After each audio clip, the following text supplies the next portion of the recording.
Hello everyone, welcome back to my channel learning with pace. अभी हम बात करेंगे एनसीएफ 2005 के बारे में, लेकिन उससे पहले आप मेरे साथ टेलीग्राम एंड इंस्टाग्राम पर जुड़ सकते हैं।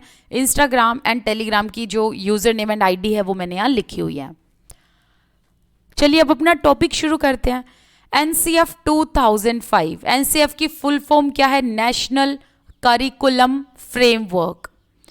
2005 का मतलब क्या है? ये 2005 में आया था, मतलब एक नया करिकुलम बनाया गया, एक नया एनसीएफ लाया गया 2005 में। इससे पहले 3 एनसीएफ आ चुके हैं।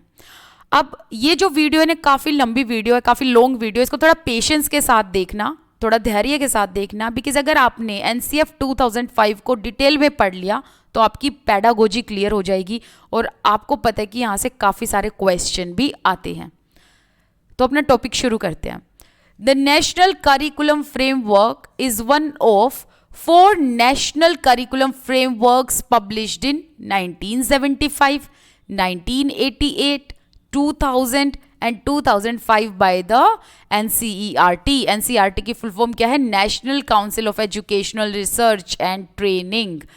तो यहाँ ये बताया है कि भाई जो एनसीएफ 2005 है ये हमारा चौथा एनसीएफ है, 4th वन एनसीएफ है। इससे पहले 3 एनसीएफ आ चुके हैं, जैसे कि एक तो आया था 1975 में, 1988 में दूसरा, एंड तीसरा 2000 में, और अब ये 4th वन है 2005 वाला। अब क्वेश्चन ये आता है कि एनसीएफ की ज़रूरत क्यों पड़ी? देखो, एनसीएफ एक ऐसा डॉक्यूमेंट है जिसमें जो फ्रेमवर्क बताया जाता है वो किसके बारे में बताया जाता है? Syllabi, textbook and teaching practices within the school education programme in India. कि भाई एनसीएफ की ज़रूरत क्यों पड़ी?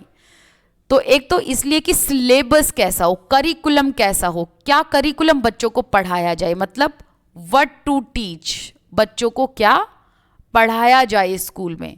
दूसरा ये how to teach, how to teach में मतलब क्या क्या मेथड्स हों या क्या टीचिंग एंड लर्निंग मटेरियल हो, TLM, मतलब टीचिंग एंड लर्निंग मटेरियल कौन कौन से होने चाहिए बच्चों को पढ़ाने के लिए, ताकि बच्चों को क्वालिटी एजुकेशन दी जा सके। इसके अलावा बच्चों का ओवरऑल डेवलपमेंट हो सके, जिसे हम होलिस्टिक डेवलपमेंट भी कहते हैं। ठीक है, बच्चों का ओवरऑल डेवलपमेंट हो सके, इसीलिए एनसीएफ की ज़रूरत पड़ी थी, ताकि बच्चों का बोझ कम हो। स्कूल का जो बैग बच्चे टांग कर लेकर जाते हैं उसमें बहुत सारी किताबें होती है, बहुत सारी किताबों का बोझ होता है, उस बोझ को कम किया जाए और बच्चों को क्वालिटी एजुकेशन दी जाए, मतलब क्वांटिटी पे ध्यान ना देकर क्वालिटी पे ध्यान दिया जाए, राइट। तो इसीलिए एनसीएफ की ज़रूरत पड़ी थी। A national steering committee under the chairmanship of Professor Yashpal formed 21 national focus groups। तो जो प्रोफेसर यशपाल थे उन्होंने 21 नेशनल फोकस ग्रुप्स बनाई। क्यों बनाई वो भी मैं भी आपको बताऊंगी। NCERT took up the assignment of reviewing the national curriculum framework for school education in the light of report Learning Without Burden 1993। अब इसमें बहुत सारी इंपॉर्टेंट बातें कही गई हैं जो मैं आपको यहाँ डिटेल में बताऊंगी। देखो, 1992 एंड 1993 का जो टाइम पीरियड था, इसमें जो प्रोफेसर यशपाल थे, इस टाइम पीरियड में जो प्रोफेसर यशपाल थे उन्होंने ना एजुकेशन पॉलिसीज़ के रिगार्डिंग या एजुकेशन के रिगार्डिंग एक नया POA दिया, प्रोग्राम ऑफ एक्शन। इसमें इन्होंने एक रिपोर्ट दी थी एजुकेशन को लेकर, और उस रिपोर्ट में इन्होंने किसके बारे में बात की थी? लर्निंग विदाउट बर्डन, इसके बारे में इन्होंने बात की। लर्निंग विदाउट बर्डन का मतलब क्या है? कि बच्चों को बैग के, टेक्स्ट बुक के बर्डन से फ्री किया जाए।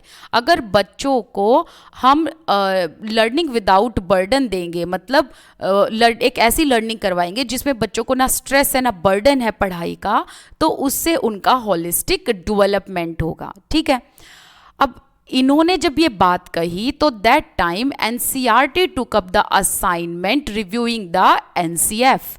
तो ये बात सभी को पसंद आई, प्रोफेसर यशपाल ने जब ये रिपोर्ट दी ना, लर्निंग विदाउट बर्डन, ये चीज़ सभी को पसंद आई। तो फिर हुआ क्या, फिर हुआ ये कि एनसीएफ को रिव्यू करने के लिए कहा गया और प्रोफेसर यशपाल को कहा कि आप एक हमारे लिए नया करिकुलम फ्रेमवर्क तैयार कीजिए।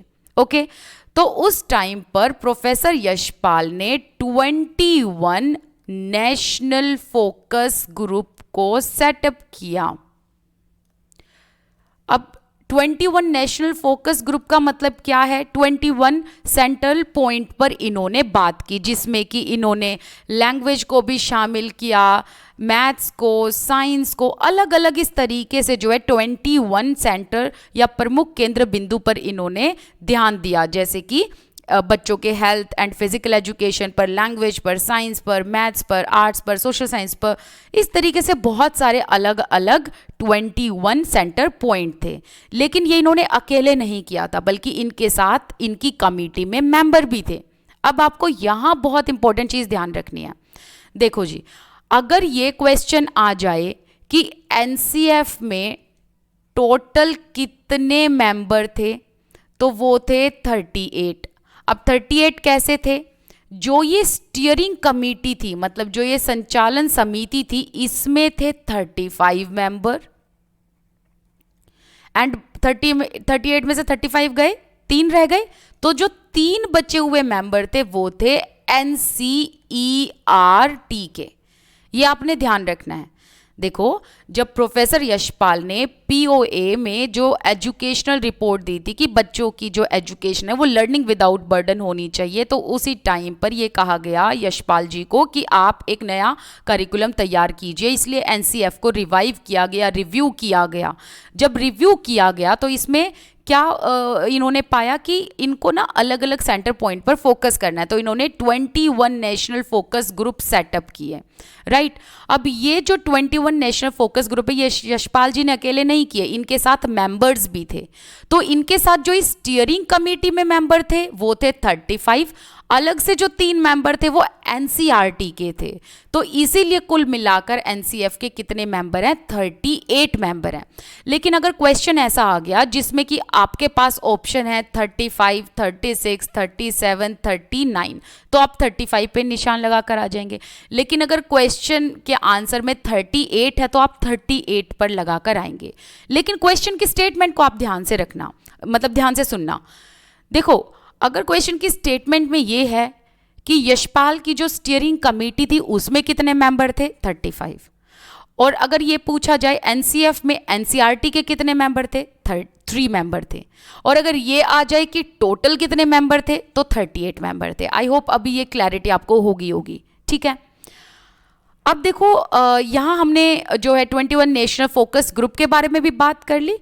अब हम आगे बढ़ते हैं। ये जो 21 नेशनल फोकस ग्रुप थे, इनमें जब अलग अलग जो विषय है, अलग अलग जो सब्जेक्ट है, उनके बारे में जब रिपोर्ट तैयार की गई ना, तो ये रिपोर्ट बहुत बड़ी हो गई थी। राइट, और ये जो 21 नेशनल फोकस ग्रुप की जो रिपोर्ट है ना, उसी की समरी क्या है? उसी की समरी एनसीएफ 2005 है, जिसको अभी हम पढ़ रहे हैं। NCF 2005 begins with a quotation from Tagore's essay Civilization and Progress, in which the poet reminds us a creative spirit and generous joy are key in childhood। बहुत बड़ी बात यहाँ कही गई है और बहुत इंपॉर्टेंट पॉइंट है ये। यहाँ से ना आपके बहुत क्वेश्चन आ भी चुके हैं। ठीक है, NCF 2005 किस चीज़ पर बेस्ड है, या फिर NCF 2005 की जो बिगनिंग है वो किस कोटेशन से होती है? टैगोर का एक ऐसे है, ऐसे का नाम क्या है? Civilisation and progress. ठीक है, इस पर जो है एनसीएफ 2005 आधारित है। And the opening of 2005 NCF starts with the quotation from the essay written by Rabindranath Tagore. The essay is civilization and progress। अब इसमें ना रविंद्रनाथ टैगोर ने creative spirit and generous Joy की बात की है। इसको समझिए जरा। देखो, क्रिएटिव स्पिरिट का मतलब क्या है? इन्होंने ये कहा टैगोर ने इस essay में कि बच्चों के अंदर हमने क्रिएटिविटी को फोस्टर करना है, क्रिएटिविटी का बढ़ावा देना है। एंड जनरस जॉय का मतलब है अगर सब लोग जनरस होंगे तभी बच्चे जॉयफुल रहेंगे, तभी बच्चे पढ़ाई को भी इंजॉय कर पाएंगे। ठीक है, और इसी चीज़ पर आधारित इन्होंने ये ऐसे लिखा सिविलाइजेशन एंड प्रोग्रेस, और इसी सिविलाइजेशन एंड प्रोग्रेस पर आधारित या बेस्ड क्या है हमारा NCF 2005। ठीक है, इतना क्लियर है। अब चलिए नेक्स्ट स्लाइड पर चलते हैं। NCF 2005 का जब डॉक्यूमेंट तैयार किया गया तो डॉक्यूमेंट को तैयार करते वक्त हमारे भारत के संविधान को भी ध्यान में रखा गया। मतलब हमारे इंडियन कॉन्स्टिट्यूशन के जो विजन है ना, उनको ध्यान में रखकर ही NCF 2005 का डॉक्यूमेंट तैयार किया गया है। जैसे कि सेक्युलरिज्म को ध्यान में रखा गया, एगैलिटेरियन का मतलब होता है हम सब लोग इक्वल हैं, we all are equal regardless of our gender, race, religion, age. इसके अलावा प्लूरलिस्टिक सोसाइटी को ध्यान में रखा गया। प्लूरलिस्टिक सोसाइटी का मतलब है अलग अलग बिलीफ के लोग हैं हमारे देश में, और उनके बिलीफ चाहे एक दूसरे से मैच करें या ना करें, but still they are coexisting with each other, they are tolerating each other and they are living in peace and harmony, right. इसके अलावा सोशल जस्टिस, इक्वालिटी, इन सब ब्रॉड एम्स पर ध्यान रखा गया और तब जाकर NCF 2005 का डॉक्यूमेंट तैयार किया गया है। नेक्स्ट जो बहुत इंपॉर्टेंट क्वेश्चन है वो ये है कि NCF को कितनी भाषाओं में, कितनी लैंग्वेजेस में ट्रांसलेट किया है। तो कितनी लैंग्वेज में? 22 लैंग्वेज में। यहाँ पर आपको एक चीज़ और ध्यान रखनी है, हमारे संविधान की जो 8वीं सूची है, मतलब हमारे इंडियन कॉन्स्टिट्यूशन में जो 8th शेड्यूल है, उसमें 22 लैंग्वेजेस का जिक्र है। उन्हीं 22 लैंग्वेजेस में NCF को ट्रांसलेट किया गया। किस किस लैंग्वेज में ट्रांसलेट किया? फॉर एग्जाम्पल तमिल, संस्कृत, सिंधी, आसमी, गुजराती, हिंदी, कन्नड़, कश्मीरी, इसके अलावा पंजाबी, ऐसे बहुत सारी लैंग्वेजेस हैं, मतलब कुल मिला के 22 लैंग्वेजेस हैं। ठीक है, NCF किस चीज़ पर ध्यान देता है? सिलेबस पर, टेक्स्ट बुक पर, टीचिंग प्रैक्टिसेस पर, मतलब जो इंडिया के स्कूल हैं, जो हमारे भारत के स्कूल हैं, उनमें कैसा सिलेबस होना चाहिए, कितना सिलेबस, कितनी टेक्स्ट बुक होगी, कैसे टेक्स्ट बुक होंगी, किस तरीके से पढ़ाया जाएगा, TLM टीचिंग लर्निंग मटेरियल क्या होगा, पेरेंट्स का क्या कंट्रीब्यूशन होगा, बच्चों की लर्निंग किस तरीके से एनरिच की जाएगी, उन सब चीज़ों पर ध्यान दिया जाता है। Now we will discuss salient features of NCF 2005। ये बहुत इंपॉर्टेंट पार्ट है, ध्यान से सुनना। सबसे पहला है connecting knowledge to life outside the world. आपने बच्चों की लर्निंग को, बच्चों की नॉलेज को किससे कनेक्ट करना है? उनकी ऐसी दुनिया से जो स्कूल से बाहर है। कहने का मतलब है बच्चों की लर्निंग को आपने उनके रियल वर्ल्ड के साथ कनेक्ट करना है, उनकी वास्तविक दुनिया के साथ कनेक्ट करना है। मतलब किताबों के बाहर जो दुनिया है उसके साथ आपने उनकी लर्निंग को कनेक्ट करना है। एंड क्लासरूम में अगर आप कोई एग्जाम्पल दे रहे हैं तो वो आप ऐसे एग्जाम्पल देंगे उन चीज़ों के जो बच्चों ने देखी हों। जैसे कि बच्चों ने डॉग्स वगैरह देखे होते हैं, उनसे रिलेटेड कोई एग्जाम्पल, जैसे एनिमल के एग्जाम्पल दे रहे हो आप, डॉग का एग्जाम्पल दे दो। फ्रूट का एग्जाम्पल कोई देना है तो आप एप्पल, ऑरेंज, इन सब का एग्जाम्पल दे दो। कहने का मतलब है कि आपने बच्चों की लर्निंग को रियल वर्ल्ड से कनेक्ट करना है ताकि बच्चों को चीज़ें मोनोटोनस ना लगे और बच्चे सीखते वक्त ये समझ पाएँ कि ये तो चीज़ें हमने रियल में देखी हुई हैं, तो उनको वो चीज़ और ज़्यादा एक्साइटिंग लगेगी, उनकी लर्निंग और ज़्यादा एनहेंस एंड एनरिच होगी। सेकंड है to shift learning from rote method. अब देखो यहाँ जब आप बच्चों की लर्निंग को रियल वर्ल्ड से जोड़ देंगे तो उनका रोट मेमोराइजेशन वैसे ही ख़त्म हो जाएगा। तो हमने बच्चों से रट्टे नहीं मरवाने हैं, हमने उनके कॉन्सेप्ट्स को क्लियर करना है। नेक्स्ट है to integrate examination with classroom learning, make it more flexible. मतलब एग्जाम्स वगैरह ना फ्लेक्सिबल होने चाहिए, ना कि रिजिड। रिजिड नहीं होने चाहिए। रिजिड का मतलब ऐसे ना हो कि जो आपने पढ़ाया ही नहीं उससे रिलेटेड क्वेश्चन डाल दिए, या एग्जाम ऐसे नहीं होने चाहिए जिनको बच्चे देखकर डर जाएं, बल्कि बच्चे जब एग्जाम को दें तो वो एक्साइटमेंट के साथ एग्जाम को दें। तो एग्जाम जो है थोड़े फ्लेक्सिबल बनाए जाने चाहिए। to enrich the curriculum to provide overall development of children so that it goes beyond textbook. बच्चों को आपने क्या करना है, ऐसी लर्निंग प्रोवाइड करनी है जिससे उनका ओवरऑल डेवलपमेंट हो, होलिस्टिक डेवलपमेंट हो, एंड किताबों की बाहर जो दुनिया है उससे आपने बच्चों को कनेक्ट करना है. Nurturing an overriding identity informed by caring concern within the democratic polity of the country. देखो यहाँ पर इस स्टेटमेंट के दो मायने निकल कर आते हैं. एक तो ये कि बच्चों के अंदर आपने डेमोक्रेटिक, नेशनलिज्म, इनकी भावना पैदा करनी है. अपने देश के प्रति बच्चे प्यार करें, लगाव महसूस करें. एंड दूसरा ये कि आपने बच्चों को डेमोक्रेटिक एनवायरनमेंट भी देना है वेयर चिल्ड्रन आर हर्ड. आपने ऐसा प्लेटफॉर्म देना है जहाँ बच्चे बोलने में डरे ना, बोलने में हेजिटेट ना करें. ठीक है. अब हम ना नेक्स्ट वीडियो में बात करेंगे the document is divided into 5 areas. मतलब NCF 2005 को 5 अलग अलग एरिया में बांटा गया. एंड इन 5 एरियाज में क्या क्या कहा गया उन सब के बारे में हम डिटेल में नेक्स्ट वीडियो में बात करेंगे पार्ट नंबर 2 में, क्योंकि ये वीडियो ऑलरेडी 15 मिनट की हो गई है. और फिर बाद में जब ये वाला पार्ट भी कंप्लीट हो जाएगा, मतलब ये 5 एरियाज वाला, फिर मैं पार्ट 1 पार्ट 2 को कंप्लीट करके वो वीडियो असेंबल कर दूंगी ताकि आपको NCF फिर पूरी एक ही वीडियो में मिल जाए. ठीक है. हम बात करेंगे NCF ने 5 अलग अलग एरियाज के बारे में, 5 अलग अलग चैप्टर के बारे में बात की. मतलब NCF का जो ये पूरा डॉक्यूमेंट बना है ना, 180 पेजेस का जो ये PDF है, मतलब आपको अगर ओरिजिनल PDF देखना वो लगभग 180 पेजेस का है. तो इस डॉक्यूमेंट को ना 5 चैप्टर में कह लो या फिर 5 एरियाज में कह लो या 5 अध्याय में कह लो, तो 5 चैप्टर्स में डिवाइड किया है. पहला है पर्सपेक्टिव, दूसरा है learning and knowledge, third one is curriculum areas, school stages and assessment, fourth one है school and classroom environment, fifth है सिस्टमैटिक रिफॉर्म्स. अब हम इनको 1 बाय 1 करके बात करेंगे क्योंकि ये जो चैप्टर्स है ना ये बहुत इंपॉर्टेंट हैं. और NCF में आप स्टार्टिंग से लेके एंड तक कोई भी पॉइंट उठा लो, हर एक पॉइंट से कहीं ना कहीं से क्वेश्चन बनता है, क्वेश्चन आए हुए हैं. ठीक है. तो चलिए इनके बारे में अब हम डिटेल में बात करते हैं. तो सबसे पहले जो चैप्टर है वो है पर्सपेक्टिव. इसमें क्या कहा गया, पहला पॉइंट है reducing the curriculum load on the insights provided in learning without burden. Curriculum load को खत्म किया जाए, इसको थोड़ा सा कम किया जाए, क्योंकि जो टेक्स्ट बुक है it has become flabby now a days. मतलब काफ़ी मोटी मोटी किताबें लग चुकी हैं, नए नए टॉपिक्स ऐड होते जा रहे हैं. तो जो ये साइजेस है टेक्स्ट बुक का, जो ओवर द ईयर्स ग्रो होता जा रहा है, इसको रिड्यूस किया जाए और बच्चों की लर्निंग विदाउट बर्डन हो, मतलब बिना किसी स्ट्रेस के हो.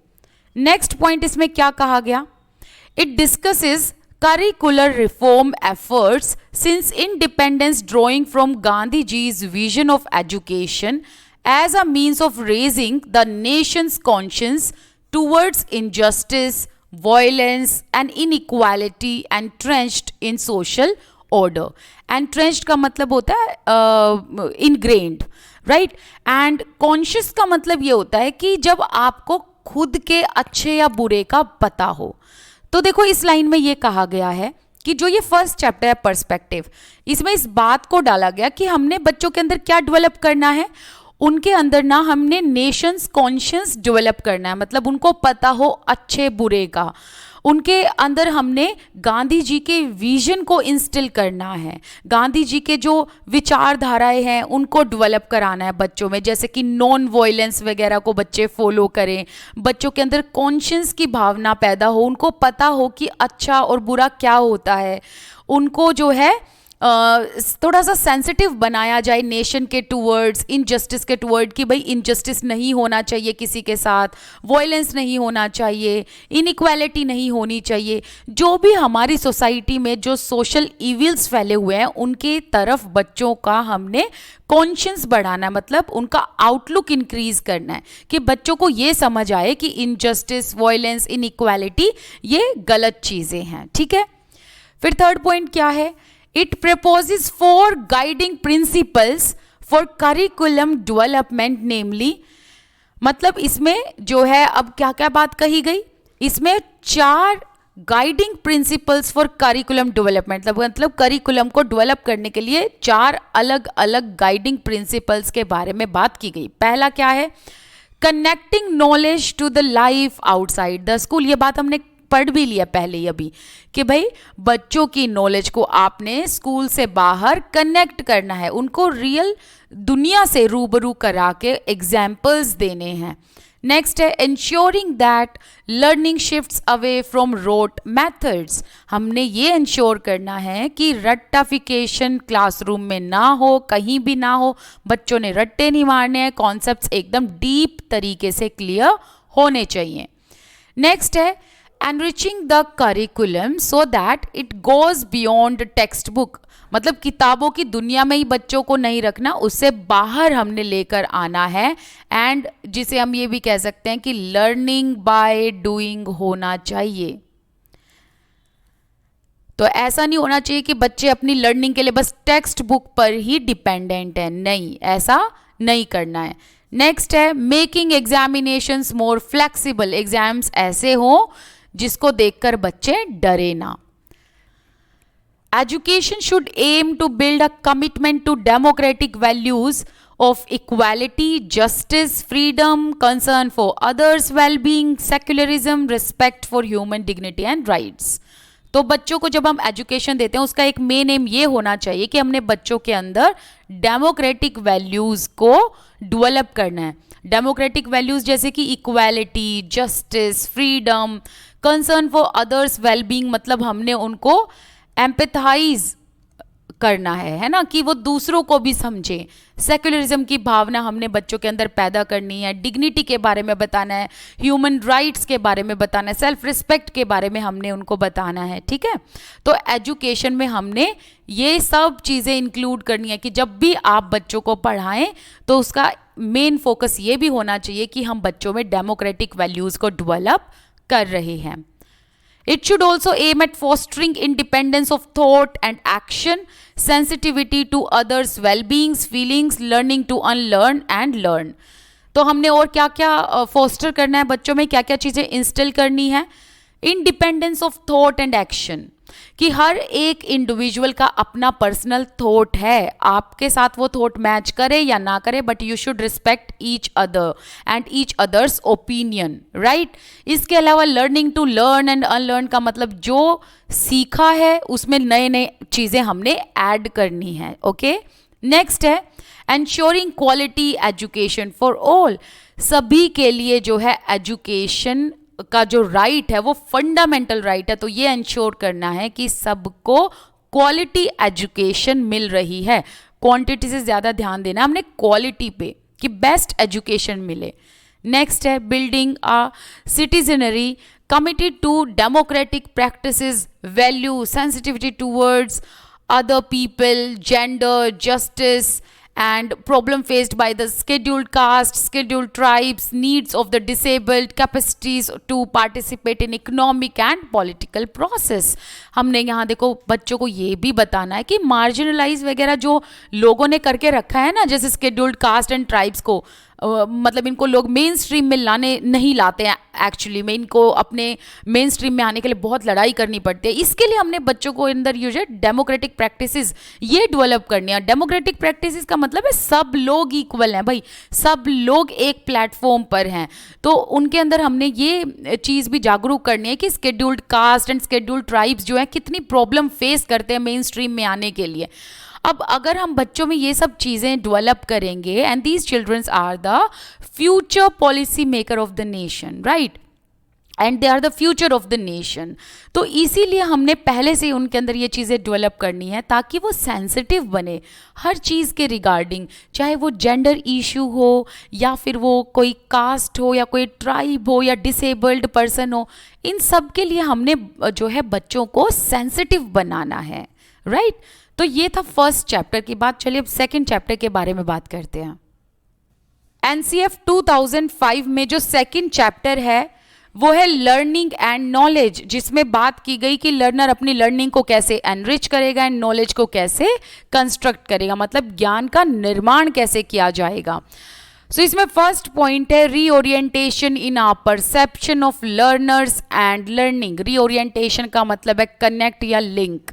तो यहाँ ये कहा गया दैट लर्नर्स जो हैं वो अपनी लर्निंग के साथ कनेक्ट कर पाएं, मतलब ऐसा करिकुलम तैयार किया गया जिसमें लर्नर अपनी लर्निंग के साथ कनेक्ट करें and it will help them to realise their full potential and it will help them to master their skills. Next है होलिस्टिक डेवलपमेंट। होलिस्टिक डेवलपमेंट पर ध्यान दिया गया जिसे कहते हैं ओवरऑल डेवलपमेंट। ओवरऑल डेवलपमेंट का मतलब क्या है? Physical, emotional, mental, spiritual and social, हर तरीके का डेवलपमेंट बच्चे के अंदर किया जाएगा।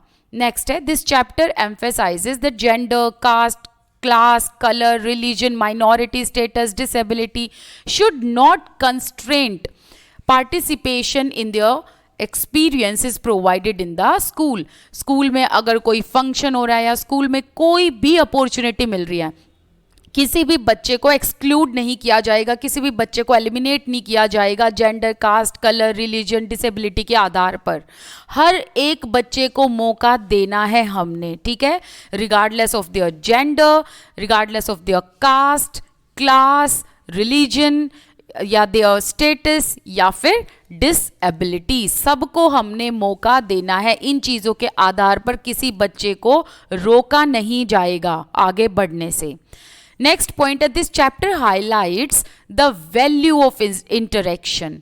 लर्निंग एंड नॉलेज में वैल्यू ऑफ इंटरेक्शन पर एम्फेसाइज किया गया। इंटरेक्शन का मतलब यहाँ क्या है कि बच्चे को, लर्नर को हमने एनवायरनमेंट के साथ इंटरेक्ट कराना है, नेचर के साथ, थिंग्स, पीपल, मतलब अलग अलग एस्पेक्ट में अलग अलग चीज़ों के साथ जो है हमने लर्नर को कनेक्ट कराना है, उनकी लर्निंग को कनेक्ट कराना है। कहने का मतलब है टेक्स्ट बुक तक सीमित नहीं रखना, बल्कि लर्नर को environment, nature, things and people, people में मतलब सोसाइटी, इनके साथ इंटरेक्शन कराना है ताकि लर्नर की लर्निंग एनहेंस हो सके। नेक्स्ट पॉइंट है learning tasks and experiences needs to be designed to ensure that children seek out knowledge from sites other than textbook, from their own experiences, from their experiences at home, community, from the library। यहाँ ये कहा गया कि हमने as a teacher क्या करना है, learners को मोटिवेट करना है एंड एनकरेज करना है कि वो टेक्स्ट बुक से बाहर की दुनिया से ज्ञान ले, जैसे कि अपने खुद के एक्सपीरियंसेस से, या फिर घर पे उसका कैसा एक्सपीरियंस है लर्नर का, या फिर चिल्ड्रन जिस कम्युनिटी में रहते हैं वहाँ से वो अपने ज्ञान का निर्माण करे, लाइब्रेरी से ज्ञान का निर्माण करे। सिर्फ एक किताबों तक सीमित ना रहे, बाहर उन किताबों की दुनिया से आए एंड बाहर की दुनिया से भी ज्ञान ले। इसके अलावा हेरिटेज साइट्स, मतलब हिस्टोरिकल प्लेसेस पर गए हैं तो वहाँ से नॉलेज को कंस्ट्रक्ट करें। जैसे कि सपोज करो अगर कुतुब मीनार ले गए तो कुतुब ने मीनार किसने बनवाया, कब बनवाया, इसमें कितने स्टोरे हैं, ये सब चीज़ों के बारे में बच्चे को आपने बताना है, हेल्प करना है कि बच्चा इन चीज़ों के थ्रू अपने ज्ञान का निर्माण करे। ठीक है। नेक्स्ट है The approach to planning lessons must therefore move away from the Herbartian lesson plan to preparing plans activities that challenge children to think and try out what they are learning। Important point। देखो हर्बर्टियन lesson plan का मतलब ये कि teacher क्या करती है कि कौन सा लेसन पढ़ाया जाएगा, किस दिन पढ़ाया जाएगा, उसके एम क्या, उसके ऑब्जेक्टिव क्या, रिकैपिटुलेशन, ये सब चीज़ें जो है एक लेसन प्लान बनाया जाता है। लेकिन एनसीएफ 2005 में ये कहा इससे हटकर अब हमने क्या करना है, हमने बच्चों को ये एनकरेज करना है कि वो अपने ज्ञान का निर्माण खुद करे, वो सोचे, वो थिंक करे, ब्रेनस्टॉर्मिंग करे, वो अपने जो है लेसन्स को प्लान करे, एक्टिविटीज़ वगैरह को प्लान करे। मतलब बच्चों को हमने ना थोड़ा सा फ्री छोड़ देना है कि भाई वो अपने ज्ञान के निर्माण को स्वयं करें। अगर टीचर ही लेसन प्लान बनाती रहेगी तो वो टीचर सेंटर्ड हो जाती है लर्निंग। लेकिन अगर बच्चों का रोल ही उतना हो जाए जिसमें बच्चे जो हैं वो प्लान्स प्रिपेयर कर रहे हैं या फिर वो अपने आप को जो है आगे बढ़ा रहे हैं, अलग अलग चैलेंजेस को फेस कर रहे हैं, तो उससे जो है उनको नए नए तरीके मिलेंगे लर्निंग के, और ऐसी लर्निंग जो है वो चाइल्ड सेंटर्ड होगी, ना कि टीचर सेंटर्ड। और आज के टाइम पर एजुकेशन टीचर सेंटर्ड नहीं है, चिल्ड्रन सेंटर्ड है। नेक्स्ट है, it points out that interaction with peers, teachers, older and younger people can open up many rich learning possibilities।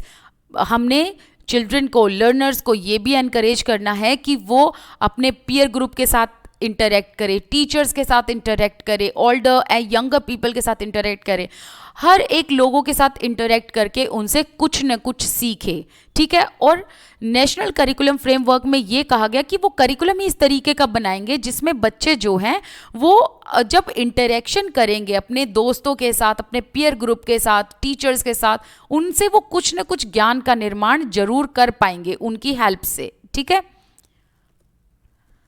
अच्छा, इसमें एक एग्जाम्पल और हम ले सकते हैं, जैसे कि देखो पीयर ग्रुप में कैसे हो सकता है, सपोज करो एक बच्चा हिंदी बोलने वाला है, दूसरा उसी का क्लास में जो बच्चा है पीयर ग्रुप में वो इंग्लिश बोलने वाला है, और जो तीसरा बच्चा वो उर्दू बोलने वाला है, चौथा बच्चा पंजाबी बोलने वाला है। तो देखो यहाँ पर ये बच्चे अलग अलग भाषाएं जरूर बोल रहे हैं, लेकिन एक दूसरे से वो एक दूसरे की भाषा सीखेंगे, इससे भी इनके ज्ञान का निर्माण होगा। वो अपनी विचारधाराओं को एक दूसरे के साथ आदान प्रदान करेंगे, इससे भी उनके ज्ञान का निर्माण होगा, है ना। तो इंटरेक्शन से जो है बच्चों की लर्निंग रिच होती है। नेक्स्ट पॉइंट है, learner engagement for construction of knowledge, fostering creativity, active learning through experiential mode। that means कि learning by doing, experiential mode का मतलब क्या है, लर्निंग बाय डूइंग। बच्चों को एक्सपेरिमेंट दो करने के लिए, बच्चे जो है अपने हाथ से जब चीज़ें करेंगे, अपने आप से जब कुछ सीखेंगे, तब वो ज़्यादा अच्छे से चीज़ों को समझ पाएंगे। तो हमने क्या चीज़ जो है अभी इंस्टिल करनी है, लर्निंग बाय डूइंग, जिससे बच्चे जो है एक्टिव मोड में लर्न करते हैं, और इससे वो अपने ज्ञान का निर्माण भी स्वयं कर पाते हैं, और इससे उनमें क्रिएटिविटी भी फोस्टर हो जाती है। नेक्स्ट है, adequate room for voicing children's thinking, curiosity, questions in curricular practices. हमने क्लासरूम में डेमोक्रेटिक एनवायरनमेंट प्रोवाइड करना है, एक ऐसा प्लेटफॉर्म जिसमें बच्चों की आवाज़ को सुना जाए, बच्चों की थिंकिंग को मौका दिया जाए, बच्चे क्यूरियस हों, क्वेश्चंस पूछे, एक ऐसा डेमोक्रेटिक एनवायरनमेंट जिसमें बच्चों को डर ना लगे, जिसमें बच्चों को अपनी इम्पोर्टेंस दिखाई दे कि उनको भी सुना जा रहा है। तो ऐसा एनवायरनमेंट अगर हम प्रोवाइड करेंगे तो लर्नर्स की लर्निंग ज़्यादा एनरिच हो पाएगी, एंड वो अपने ज्ञान का निर्माण एक्टिव तरीके से कर पाएंगे, ना कि पैसिव तरीके से। नेक्स्ट है, form of learner engagement, observing, exploring, discovering, analysing, critical reflection are as important as the content of knowledge. यहाँ ये कहा गया है बच्चों को मौका दो ऑब्जर्व करने का, एक्सप्लोर करने का, डिस्कवर करने का, चीज़ों को एनालाइज करने का, और फिर उसके बाद सिंथेसाइज करने का, क्रिटिकल रिफ्लेक्शन का मतलब कंपैरिजन वगैरह। ये सब चीज़ें, जैसे कि दो चीज़ें दे दी, ठीक है, जैसे आपने दो सिचुएशन दे दी, तो बच्चों को पता हो कौन सी सिचुएशन में बच्चा क्या करेगा, कौन सी सिचुएशन अच्छे, कौन सी सिचुएशन में बच्चे को कैसे बिहेव करना है। ऐसी चीज़ें या सिचुएशन बेस्ड लर्निंग जब आप कराएंगे ना बच्चों को, तो उनके ज्ञान का निर्माण बहुत अच्छा होगा, उनके कॉन्सेप्ट्स बहुत क्लियर होंगे। नेक्स्ट है, activities for develop critical perspective on socio cultural realities need to find space in curricular practices. देखो करिकुलर प्रैक्टिसेस में सोशो कल्चरल रियलिटी मतलब आपको पता है कि हर बच्चा अलग अलग बैकग्राउंड से, अलग अलग कल्चरल बैकग्राउंड, सोशो बैकग्राउंड से है।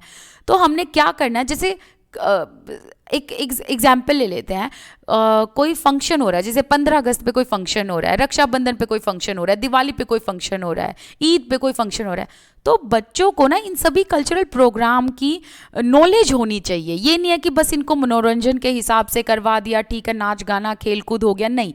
इसके अलावा बच्चों को उसकी नॉलेज भी होनी चाहिए कि 15 अगस्त क्यों मनाया जाता है, इसके अलावा रक्षाबंधन की क्या इंपॉर्टेंस है। तो कहने का मतलब है बच्चों का जो कल्चर है उसको हमने आगे लाना है, उसको इम्पोर्टेंस देनी है, और बच्चों को एक दूसरे के अलग अलग कल्चर के बारे में हमने रूबरू करवाना है, ठीक है। तो इस तरीके से हम बच्चों के ज्ञान का निर्माण अच्छे तरीके से करवा पाएंगे। Third chapter is about curriculum areas, जिसमें अलग अलग सब्जेक्ट के बारे में बात की गई, school stages and school assessment. It recommends significant changes in language, maths, natural science and social science with a view to make education more relevant to the present day and future needs of children. तो इसमें बात की गई traditional and other areas के बारे में. तो traditional में जैसे mathematics, language, science, social science, other areas में art education, health and physical education, education for peace, habitat and learning etcetera. देखो अब यहाँ क्या कहा गया, करिकुलम एरियाज में हर सब्जेक्ट को लिया गया, चाहे वो मैथमेटिक्स हो, लैंग्वेज हो, साइंस हो, सोशल साइंस हो, कोई भी सब्जेक्ट हो, ठीक है. उस सब्जेक्ट के करिकुलम को ध्यान से देखा जाएगा, उसमें अगर चेंजेस की ज़रूरत है तो सिग्निफिकेंट चेंजेस किए जाएंगे हर एक सब्जेक्ट के करिकुलम में, ठीक है. और ये सिग्निफिकेंट चेंजेस क्यों किए जाएंगे, ताकि बच्चे के लिए जो एजुकेशन है वो प्रेजेंट एंड फ्यूचर, मतलब आज के लिए भी कल के लिए भी रेलेवेंट हो. बच्चा जो पढ़ रहा है बच्चे के लिए वो आज भी रेलेवेंट हो, आगे आने वाले कल के लिए भी रेलेवेंट हो. मतलब जो उसने सीखा पढ़ा है उसको वो अपनी रियल लाइफ के साथ आज भी जोड़ पाए और आगे आने वाले कल के साथ भी जोड़ पाए. इस तरीके के चेंजेस जो हैं हर एक सब्जेक्ट में किए जाएंगे. सबसे पहले बात करते हैं एनसीएफ लैंग्वेज के बारे में. एनसीएफ लैंग्वेज में 3 लैंग्वेज फॉर्मूला को फॉलो किया जाएगा, ठीक है. बच्चे को पढ़ाते वक्त 3 लैंग्वेजेस का ध्यान रखा जाएगा, right. The first language, second language and third language. आप ये एक बार पढ़ लेना, लेकिन मैं आपको इन तीनों का जो है मतलब बता देती हूँ कि यहाँ मतलब क्या है, इसमें 3 लैंग्वेज फॉर्मूला है क्या एक्चुअली, क्योंकि अगर मैं ये पढ़ूंगी तो आप कंफ्यूज हो जाओगे. इससे अच्छा मैं आपको डायरेक्टली समझा देती हूँ कि इसमें कहा क्या गया है. देखो सपोज करो एक तरफ हिंदी बोलने वाला है जिसकी मदर टंग क्या है, हिंदी है, ठीक है. मैं यहाँ MT लिख देती हूँ, समझ जाना. MT का मतलब मदर टंग. तो एक बच्चा ऐसा है जिसकी मदर टंग हिंदी है, राइट. तो उसकी जो फर्स्ट लैंग्वेज होगी वो क्या होगी, मदर टंग होगी. तो फर्स्ट लैंग्वेज क्या होगी, मदर टंग होगी. Second language English. तो ये कहा गया एनसीएफ 2005 में कि इंग्लिश की भी बहुत इंपॉर्टेंस है, इंग्लिश को बहुत इंपॉर्टेंस दी गई. तो उसकी सेकेंड लैंग्वेज क्या होगी, इंग्लिश, तो उसको इंग्लिश में भी पढ़ाया जाएगा. थर्ड लैंग्वेज क्या होगी, कोई मॉडर्न लैंग्वेज होगी, ठीक है, कोई मॉडर्न इंडियन लैंग्वेज. तो मॉडर्न लैंग्वेज का यूज किया जाएगा. तो इस तरीके से 3 लैंग्वेज फॉर्मूला को फॉलो किया जाएगा. लेकिन अगर सपोज करो कोई ऐसा है इंसान है, कोई ऐसा बच्चा है जो जिसकी मदर टंग हिंदी नहीं है, वो नॉन हिंदी स्पीकर है. अब अगर बच्चा नॉन हिंदी स्पीकर है तो उसकी मदर टंग कोई तो होगी ही, है ना, उसकी मदर टंग कुछ तो होगी ही. तो उसको उसकी मदर टंग में पढ़ाया जाएगा जो उसकी फर्स्ट लैंग्वेज होगी. अब जो नॉन हिंदी स्पीकर है उसके लिए जो सेकंड लैंग्वेज होगी वो हिंदी होगी, क्योंकि उसकी मदर टंग तो कुछ और है. और जो थर्ड लैंग्वेज होगी उसकी वो होगी इंग्लिश. इस तरीके से जो है 3 लैंग्वेज फॉर्मूला को फॉलो किया जाएगा. नेक्स्ट है NCF mathematics. Main goal of mathematics is मैथमेटाइजेशन rather than knowledge of mathematics. मैथमेटाइजेशन पर ज्यादा ध्यान दिया जाएगा rather than mathematics. That means कि मैथ्स कराते वक्त हमारा मेन गोल ये नहीं होना चाहिए कि बच्चे को फॉर्मूला रट गए, बच्चे ने रूल याद कर लिए, टेबल रट ली और हो गया मैथ्स. नहीं, हमने फोकस करना है मैथमेटाइजेशन पे. इसका मतलब क्या है कि बच्चे मैथ्स को सॉल्व करते वक्त अपनी लॉजिकल थिंकिंग को भी डेवलप कर पाएँ, उनमें लॉजिकल थिंकिंग डेवलप हो, रैशनल पावर डेवलप हो. इसके अलावा वो एब्स्ट्रैक्ट कॉन्सेप्ट को हैंडल कर पाए. एब्स्ट्रैक्ट कॉन्सेप्ट्स कैसे होते हैं, जिनको आप देख नहीं सकते, जो अमूर्त होते हैं, राइट. और बच्चों को यही सबसे ज़्यादा डिफिकल्टी होती है एब्स्ट्रैक्ट कॉन्सेप्ट्स में. लेकिन हमारा गोल ये होगा मैथमेटिक्स पढ़ाते वक्त कि बच्चे एब्स्ट्रैक्ट कॉन्सेप्ट को ध्यान से समझ पाएं, उन कॉन्सेप्ट्स को क्लियर कर पाएं. Teaching of mathematics to focus on child's resources to think, to reason and to visualize abstractions and to solve problems. So mathematisation का मतलब ये भी है कि बच्चे को सोचने का, तर्क वितर्क करने का मौका दिया जाए, उनके अंदर रीजनिंग पावर को डेवलप किया जाए. एंड मैथमेटाइजेशन का मतलब ये भी है कि बच्चे जो है ना वो एब्स्ट्रैक्ट कॉन्सेप्ट्स को विजुअलाइज कर पाएं, राइट? क्योंकि एब्स्ट्रैक्ट कॉन्सेप्ट्स ऐसे होते हैं जिन्हें आप सामने नहीं दे सकते, आप अपने माइंड में विजुअलाइज करते हो. एंड इसके अलावा मैथमेटिक्स के थ्रू जो है बच्चों में प्रॉब्लम सॉल्विंग, मतलब प्रॉब्लम्स को सॉल्व करने की पावर डेवलप हो. और मैथ्स इस तरीके से आपने बच्चों को पढ़ानी, इस चीज़ पर एम्फेसाइज करना है कि सभी बच्चों को समझ आए. And mathematics makes the learner, mathematics जो है वो बच्चों को सिस्टमेटिक बनाती है, कॉन्फिडेंस देता है. यहाँ कॉन्फिडेंशियल लिखा हुआ है एंड यहाँ पर कॉन्फिडेंस आना चाहिए था वैसे तो, बट कॉन्फिडेंशियल भी यहाँ पर करेक्ट हो सकता है. Self evaluated, self esteem, self reliable. Self reliable का मतलब वो अपने ऊपर विश्वास करने लगते हैं बच्चे. सो ऑल इन ऑल कहने का मतलब है मैथमेटिक्स के थ्रू जो है बच्चों में ओवरऑल डेवलपमेंट होता है. इससे जो है बच्चों की जो रीजनिंग पावर है वो इंक्रीज होती है, प्रॉब्लम को सॉल्व करने की पावर इंक्रीज होती है, कॉन्फिडेंस बढ़ता है, सिस्टमेटिक हो जाता है बच्चा. एंड इसके अलावा बच्चे की जो सेल्फ स्टीम है वो भी डेवलप हो जाती है. नेक्स्ट सब्जेक्ट है साइंस. साइंस पढ़ाने का मेन एम क्या होना चाहिए, क्या मेन उद्देश्य होगा जब आप साइंस पढ़ाएंगे? तो हमने क्या ध्यान रखना है कि बच्चे क्यूरियस बने, क्रिएटिव हों. देखो साइंस जो है ना ये बिना एक्सपेरिमेंट्स के तो समझ आता नहीं है. तो साइंस में बहुत सारे एक्सपेरिमेंट्स होते रहते हैं. एक्सपेरिमेंट्स होते रहेंगे तो बच्चे क्यूरियस भी बनेंगे, बच्चों में क्रिएटिविटी भी डेवलप होगी. इसके अलावा थियोरेटिकल एंड प्रैक्टिकल नॉलेज हमने बच्चों को देनी है साइंस के थ्रू. इसके अलावा बच्चों को जो है हमने ऑनेस्टी की तरफ लेकर जाना है, इंटीग्रिटी की तरफ. इंटीग्रिटी मतलब ईमानदारी, कोऑपरेशन की भावना उनके अंदर हमने डालनी है. Concern for life, preservation for environment, मतलब अपने आसपास के वातावरण का, एनवायरनमेंट का ध्यान रखें, उसको सुरक्षित रखें. एक चीज़ और है यहाँ पर कि साइंस के थ्रू हमने बच्चों में ना एस्थेटिक सेंस डेवलप करनी है. ये भी इंपॉर्टेंट पार्ट है, ये यहाँ लिखा नहीं हुआ बट ये भी इंपॉर्टेंट है. देखो क्वेश्चन यहाँ से बहुत आते हैं कि भाई ये सब्जेक्ट पढ़ाने का मेन एम क्या है, मेन उद्देश्य क्या है. तो इसलिए मैं आपको जो है इतना थोड़ा डीपली ये पढ़ा रही हूँ चीज़ें, क्योंकि यहाँ से 1 नंबर का क्वेश्चन तो आता ही आता है. अब देखो एस्थेटिक सेंस का मतलब क्या है. साइंस में बच्चा जब एक्सपेरिमेंट करता है, नई नई चीज़ों को एक्सप्लोर करता है, एक्सप्लोर करेगा तो क्या होगा, नई नई चीज़ों को लर्न करेगा. लर्न करेगा बच्चा तो क्रिएटिव बनेगा, क्रिएटिव बनेगा तो वो कुछ ना कुछ इनोवेटिव भी करेगा. इनोवेटिव कैसे होगा, जब वो कुछ ना कुछ इन्वेंट करेगा, इन्वेंशन होगा. यही क्या कहलाती है, एस्थेटिक सेंस. ठीक है. नेक्स्ट है सोशल साइंस. अब सोशल साइंस पढ़ाने का मेन एम क्या है?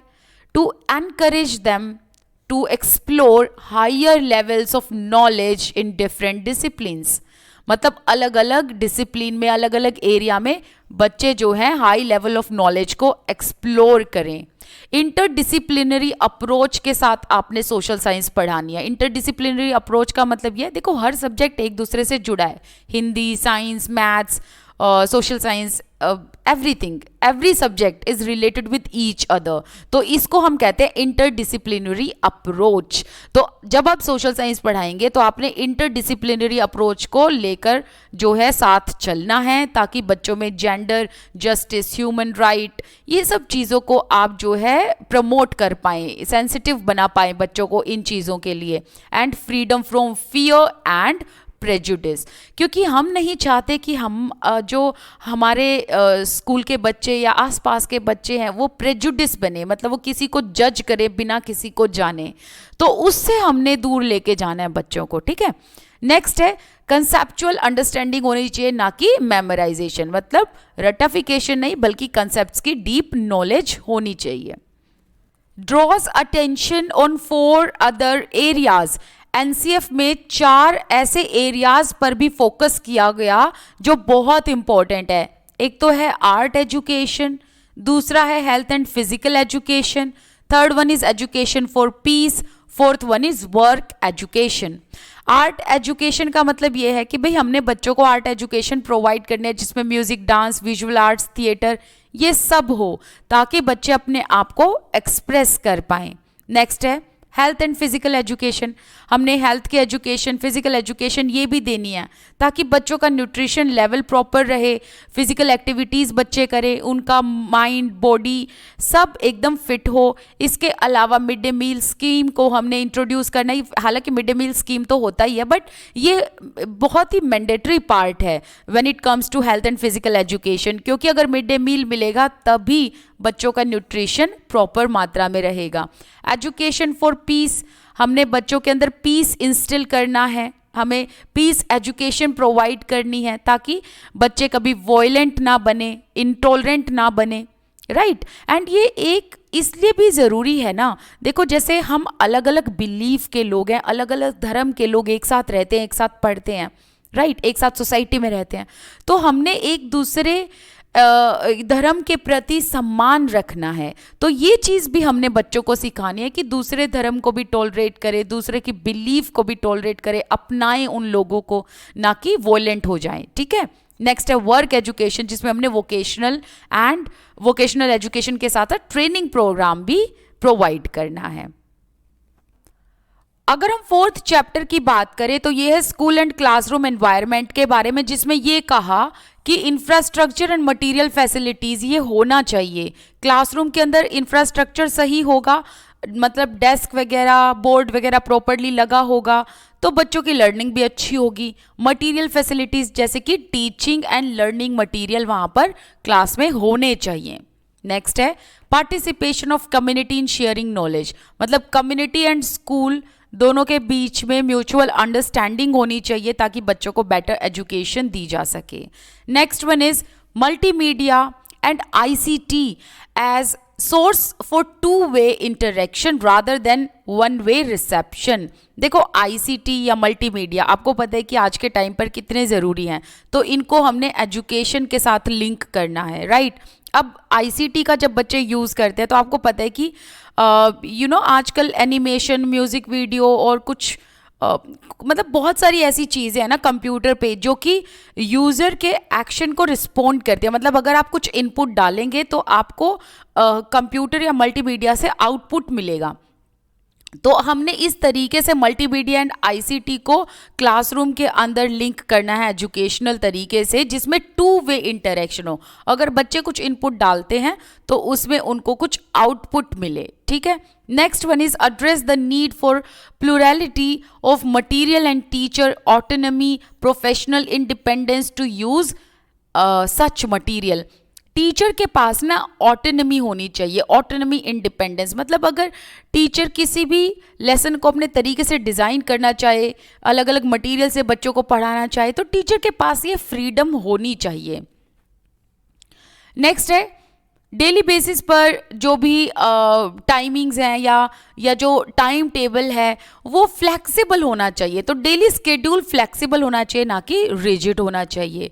नेक्स्ट वन इज़ क्लासरूम में ऐसा एनवायरनमेंट हो जिससे बच्चों का पोटेंशियल एनहेंस हो एंड हर बच्चा क्लासरूम में पार्टिसिपेट करे और उसको इंटरेस्ट आए क्लासरूम में। नेक्स्ट है टेक्स्ट बुक ऐसी होनी चाहिए जिसमें कॉन्सेप्ट्स क्लियर हों, एक्टिविटीज़ दी गई हों, प्रॉब्लम्स एंड उनकी एक्सरसाइजेज सब दिया गया हो, ताकि बच्चे टेक्स्ट बुक में जो चैप्टर पढ़ते हैं ना, चैप्टर में कॉन्सेप्ट, एक्टिविटी, प्रॉब्लम, एक्सरसाइज ये सब होगी ना, तो उससे क्या होगा कि बच्चे को वो जो कॉन्सेप्ट है वो अच्छे से क्लियर हो जाएंगे, डीप अंडरस्टैंडिंग होगी। Next one is encouraging children to answer in their own words. तो बच्चों को हमने क्या एनकरेज करना है कि वो अपने शब्दों में आंसर दे, ना कि रट के कुछ भी लाइन समझ ली, उसको रट लिया और उसका बिल्कुल डिट्टो आंसर दे दिया। ऐसा नहीं होना चाहिए। इनफैक्ट बच्चा जो है चीज़ों को समझ के ढंग से उसको अपने शब्दों में जो है बताए, उस आंसर को अपने शब्दों में बताए, और हर चीज़ को जिसको वो समझ रहा है उसको समझने के बाद बच्चा अच्छे से ओन वर्ड्स में आउटपुट दे पाए, राइट। तो ये भी बहुत इंपॉर्टेंट है। Next chapter is systematic reforms. इसमें यह कहा गया कि क्लास 10th एंड 12th के जो बच्चे हैं, ये बोर्ड क्लासेस होती हैं, इसमें बच्चों को एग्ज़ाम का डर होता है, ये डर हमने ख़त्म करना है। एंड जो साइकोलॉजिकल स्ट्रेस बच्चों में होता है, उस स्ट्रेस को हमने रिड्यूस करना है। करिकुलम लर्नर सेंटर्ड होना चाहिए। टीचर एक फैसिलिटेटर है and as a facilitator teacher should support and encourage learner. They should make sure that learners are actively participating in learning and teacher should provide divergent exposure to the student। divergent exposure का मतलब है तरह तरह के platform बच्चों को provide किए जाएं। Next one is meaningful academic planning has to be done। तो हेडमास्टर एंड टीचर्स इनको ये मेक श्योर करना है कि जो एकेडमिक प्लानिंग हो रही है वो मीनिंगफुल हो ताकि बेस्ट आउटकम निकल पाए। नेक्स्ट है हर गांव में स्कूल सिस्टम को या फिर एग्ज़ाम सिस्टम को, इनको ना हमने रिफॉर्म करना है और अच्छे तरीके से हमने स्टैब्लिश करना है। तो इसीलिए पंचायत राज सिस्टम को हमने स्ट्रेंथन करना है। Next one is 1 hour per week in library. तो बच्चों को हमने पर वीक 1 आवर लाइब्रेरी में लेकर जाना है, उनका टाइम स्पेंड कराना लाइब्रेरी में ताकि वो लाइब्रेरी से काफ़ी कुछ सीख सकें, राइट। अब देखो पर वीक मतलब सप्ताह में 1 घंटा बच्चों को लाइब्रेरी का टाइम देना है हमने। Next one is examination reforms. इसमें क्या करना है, इसमें ये देखना है हमने कि जो बच्चे हैं वो कंटेंट बेस्ड टीचिंग ना करें, बल्कि उनकी कैसी लर्निंग होनी चाहिए, उनकी ऐसी लर्निंग होनी चाहिए जिसे बच्चे अपनी रियल लाइफ में जोड़ पाएँ। जैसे कि अगर उन्होंने कुछ सीखा है उसको वो अप्लाई करके प्रॉब्लम्स को सॉल्व कर पाएँ, चीज़ों को समझ पाएँ। तो हमने कंटेंट बेस्ड टीचिंग से शिफ्ट होकर प्रॉब्लम सॉल्विंग एंड अंडरस्टैंडिंग की तरफ जाना है। नेक्स्ट है continuous evaluation for diagnosis and remedial learning. मतलब CCE को हमने अडॉप्ट करना है और बच्चा अगर कहीं लैग कर जाता है तो हमने रेमेडियल क्लासेस देनी है। Shifts towards shorter examination. Next one is availability of multiple text book. Teachers के लिए मल्टीपल टेक्स्ट बुक अवेलेबल होने चाहिए, अलग अलग टीचिंग लर्निंग मटेरियल अवेलेबल होने चाहिए ताकि टीचर जो है वो बच्चों की नीड के और इंटरेस्ट के अकॉर्डिंग उनको जो है मटेरियल प्रोवाइड कर पाए, ठीक है। तो यहाँ पर जो हमारा NCF 2005 का टॉपिक है ये कंप्लीट होता है। अब इसके अलावा मैं 1-2 वीडियोस में आपको इसके क्वेश्चन आंसर भी करा दूंगी ताकि आपके लिए 2005 NCF अब बिल्कुल क्लियर हो जाए। क्योंकि देखो कुछ चीज़ें, ये तो हमने सब्जेक्टिव पार्ट किया, अब जो भी डाउट रह रहे हैं ना वो सारे के सारे डाउट आपके क्वेश्चन आंसर में बिल्कुल क्लियर हो जाएंगे। जब हम क्वेश्चन आंसर कर लेते हैं तो समझ जाओ कि हमारे पास अब वो मटेरियल अच्छे से रेडी हो गया है। तो अब जो नेक्स्ट वीडियो आएगी वो NCF 2005 के क्वेश्चन आंसर्स पर ही आएगी। So stay tune. Thank you so much for watching this video. आप मेरे साथ टेलीग्राम, इंस्टाग्राम पर जुड़ सकते हैं। Thank you.